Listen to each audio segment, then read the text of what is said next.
picking colors.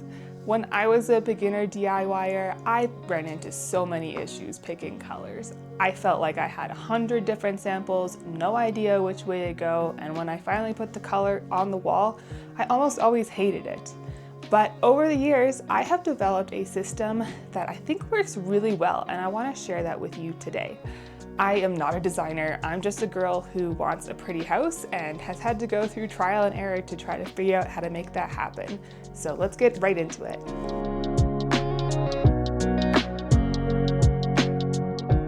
Step 1, know what color you want in general. I almost always have an idea of what I want. It's dark blue, it's pink, it's some sort of beigey, grayy color.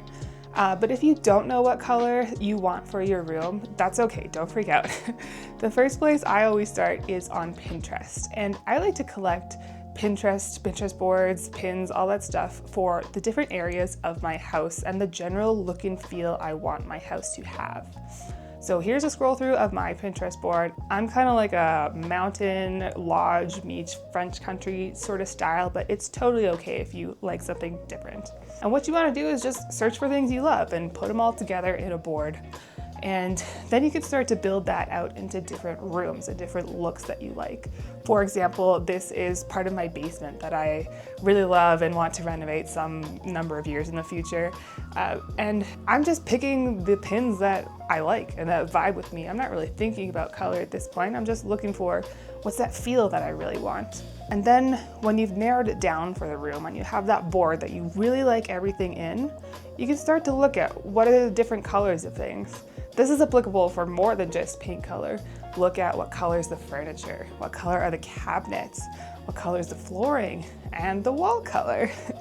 So you should start to see a theme, and there's probably one that's gonna stand out as like, that's the color I want.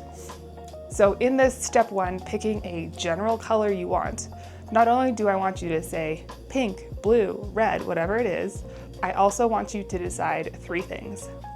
1, how light or dark is it? Are you going for like a light open room? Are you going for something medium? Or you want to go really dark and bold? So dark blue, light blue, somewhere in the middle. Next thing you want to decide is how saturated the color should be. This is how much color is in the paint versus kind of like a gray muted style.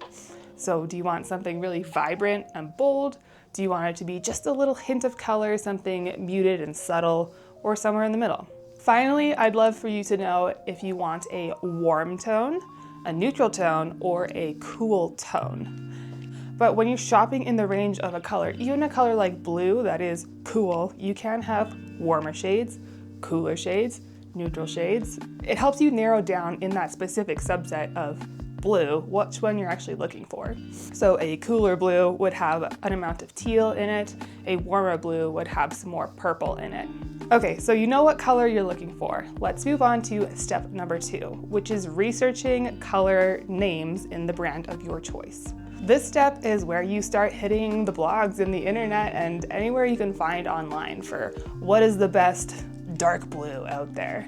I'm gonna go open up a bunch of designers' websites and go scroll along and see which ones are vibing with me. I might find that specific color name and write it down or search it in Google Images and try to get a look and feel for how does it really look in people's rooms. Is this matching my inspiration pictures, or is it kind of off and darker, cooler, whatever it is, and just not really matching my vision?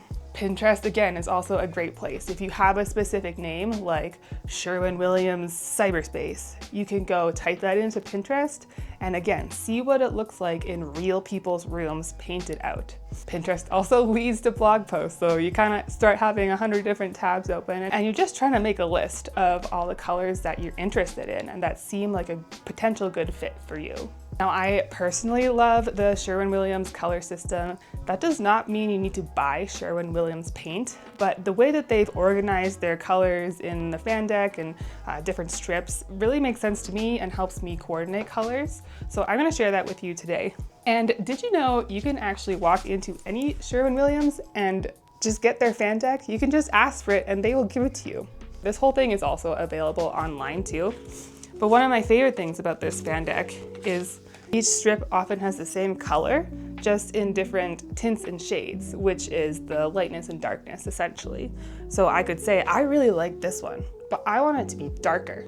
So all I do is just slide down to the next one. Or I really like the dark one, I just want it a step lighter, somewhere in the middle. So this automatically solves the lightness darkness scale. You can also search online, like I like this strip, but I want it to be cooler, or I want it to be more saturated. And it'll just point you to another strip and you go there. The thing I want you to know though is do not ever pick a color based on a square this small, or even the samples that you get at Lowe's or Home Depot, other big box stores. Do not ever pick something this small because it's almost never gonna look like that on your big painted wall. Which brings me to step 3. Step 3 is samples. So how are we gonna get a bigger picture of what the color looks like in the space that we're gonna use it? And I have 2 solutions for you. Number 1 is Sample Eyes. This is not sponsored at all. I've just started using them because it's convenient. Basically what they do is they buy actual paint and paint it out on a little sticker for you. And you can hold this up to your wall. You can actually peel it off the backing and stick it on your wall. I don't tend to do that, I just hold it up. But I like kind of collecting these over time and having the colors that I really like just in storage so I can see them again and I can see which ones I like and which ones I don't, that kind of thing. These can get expensive though. I think right now they're about $7 a sheet, and then shipping and all that kind of stuff. So it's quick and convenient, but if that cost is prohibitive, another thing I have done in the past is I've gone to, again, Lowe's, Home Depot, big box store, and I've gotten one of these little color samples. So these, they used to be just a couple dollars. I'm not sure what they are now, but you can get it tinted in the exact shade from whichever system you're using, Sherwin Williams, Behr, whatever it is. This is supposed to be for you paint it onto your walls, which totally fair, you can totally do that. What I like to do is put it on a piece of cardboard, because then I can bring that cardboard around, hold it up against the flooring, hold it up against the couch, like all that kind of stuff, and see it in different lights and shadows, that kind of thing. So this is also a good system, a little longer to paint it, but really not that big of a deal. Which brings us to step 4, which is testing. Now that you have your samples, I want you to sit on it for a good few days. I want you to take it to every single wall, lay them all out, look at it left, look at it right, in the morning, in the evening, with the lights on, with the lights off. Pro tip, make sure the light bulbs in that room are the color that you are going to use for the foreseeable future. I personally love 4000 Kelvin, but if you have a warmer bulb or a cooler bulb, that is going to affect the color. So have the right light bulbs and it'll show the way it will show when you paint it on the wall. The other thing is hold it up to different things in the room. Just putting it on the wall, it can be really hard to understand what it's going to look like with everything together. So if you have wood in your room, I want you to put it next to that wood and see, do you like it? Does it have a good feeling in your stomach when you look at it? Does it make you happy when you look at it? Or does it look kind of weird? Pillows, cabinets, go hold it up to everything and do that. Hold it left, hold it right. See, it kind of changes in the shadows and with the different light. That's going to be the reality of the wall when you paint it. And again, you're just looking for that gut feeling of, yeah, I like that, it looks good, or something's off and I'm not really sure why. Finally, I do want you to take it into adjoining rooms, especially if you're gonna be in like a living room, kitchen, and say you're painting an office right next door. You're gonna be able to see that color and it's gonna be in the visual field when you're sitting on the couch or whatever. So in that case, I do want it to also match some of the materials in the other room, the adjoining rooms. It doesn't have to be perfect, but it shouldn't be like, whoa, look at that over there. So again, take it to the wall colors, take it to the flooring or whatever else is in that other room, and just make sure it's not a big clash. Hopefully, using all of your samples, you should be coming upon one that you really like. And my honest advice is trust your gut. If you really like it, but you're not sure and you're still kind of like scared of painting it on the wall, just go with it. It's a color. You can repaint the wall if you want, but if you think you found it, go with your gut. That's one of the best creative advices that I've been given and that I try to follow. But it might happen that none of your samples are looking quite right. And if that's the case, just go back and cycle through the system again. I've done this once in my kitchen cabinets where the 2 that I thought were gonna be the best colors ever were just weird. They were really bright, they didn't match my theme. In person, they're like greenish or tealish kind of, and I just was not a fan. So I just went right back to the drawing board and tried to find something else. And that's totally okay. Frustrating, but I'd rather catch it now than put it up on whatever it is, cabinets or walls, and not like it in the future. If you are having trouble getting the exact shade that you want, another way that I do it is try to get like a paint tool on my computer. So say Canva does this pretty well. You can grab a paint color, and it'll select anything on your entire screen. You can click on it, and it'll give you a hex code or an RGB code. And you can take that code and search it online. There's this website called Color Encyclopedia or something like that, and it'll convert that hex code into paint colors that are similar to it or close. Now, do not by any means take that hex color and use it right away. You still need to go through the test process, because even look at this picture right behind me. This is all one color, but this color over here is entirely different than this color over here. Because those shadows, that light, is everything, it changes the color.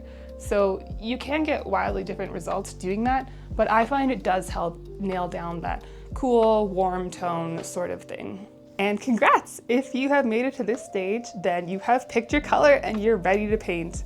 If this was helpful, hit that subscribe button for more content like this. And while you're there, leave a comment down below on which color you ended up with and if this system worked for you. Anything that you learned along the way, comments you have, I'd love to hear them, because I'm still iterating on this process and I'd love it to become even better with your advice. And finally, if you want a cheat code, if this is helpful or not, I want to share some of the colors that I'm really into right now in my house. Again, my house is kind of a mountain lodge meets French country, and I'm trying to be bolder in this house and leaning into those darker colors and still with a muted color palette, but I want to go into purples and pinks and greens and blues and all those crazy colors versus my last house, which was just kind of boring, safe colors. So here is a list of everything I've chosen for this house, and I will see you next time.